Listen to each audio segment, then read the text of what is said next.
All Stop Sports here. How's everybody doing? I'm coming back with another post-fight reaction.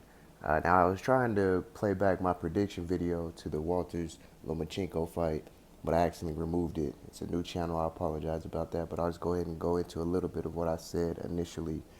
Initially, I did pick Nicholas Walters to get this W, and boy, was I wrong. What a beautiful performance by Vasil Lomachenko, just dominating every round of the fight. You maybe could have gave Walters one just for showing up, but then you'll want to take that round back because he couldn't get off the stool. I mean, no Moss, come on.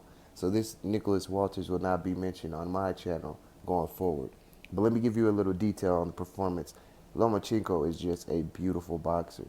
Hand speed, angles, footwork, movement, head movement, combinations, southpaw stance. It's beautiful to see. Beautiful to see. Great performance by Lomachenko. Now, as far as Nicholas Walters goes, man, was this a disappointment. To do all that talking before the fight, saying you're going to stop Vasil Lomachenko and come out there and get shut out and not even continue, and then have the post-fight excuse of, well, I haven't been active enough. It's been my inactivity as to why I came out here and stunk up the joint. No. Why you came out there and stuck up the joint is because you're outclassed, overmatched, and cream rises to the top. And Lomachenko has that cream that rose to the top in this case because he was whooping Nicholas Walters. You know what? Now let's go ahead a little further into what happened into the fight. Early, I thought Nicholas Walters showed a good. He was there in the first round, but after the first round, he seemed like he didn't want to be in that ring no more. He got hit with a few solid shots in the seventh round. I didn't see. I didn't think he was in too much pain, but I'm not in that ring either. So according to him in his corner, he had enough, and he threw in the towel.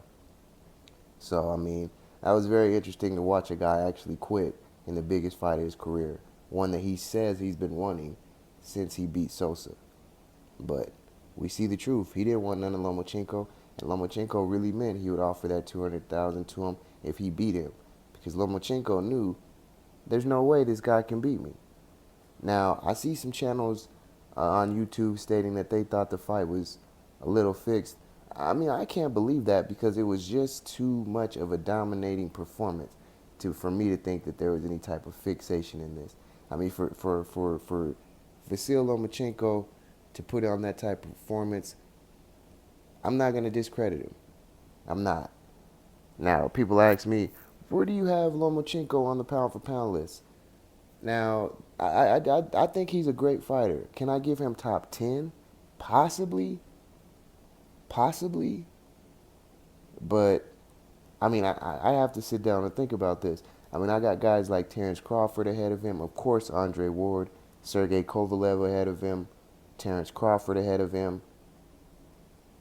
I would put a few welterweights ahead of him too. But, I mean, I'm not taking nothing away from Lomachenko. It's just 8 fights, and he's got 1 L. So let's pause the brakes on this Lomachenko top pound for pound gas that HBO tries to pump. I mean, honestly, I just don't like when HBO doesn't call fights for fighters to be like it's really interesting to me how they love to watch Vasil Lomachenko, but then as soon as somebody else that is a darker skin tone has a performance similar to Lomachenko's, it's boring or they're running. I don't think any of that happened. I'm a fan of pure boxing, and that was beautiful what I witnessed. Beautiful to watch.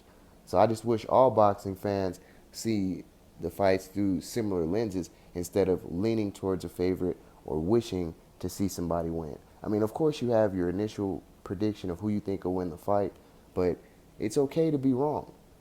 It's okay to be wrong. At the end of the day, we're all just trying to enjoy the beautiful sport, which is boxing. So if that means that the fighter you were rooting for takes a L, it's cool, you know? But for this guy, Nicholas Walters, to quit, man, oh man. Like I said, you'll never hear his name on my channel ever again. Props to Vasil Lomachenko. Much credit to the man. Another beautiful performance. So he's got a couple of good names on his resume. Nicholas Walters and Gary Russell Jr. Just total domination of both of those fighters. I'll stop sports here. Let me know what y'all think in the comments. Have a good one.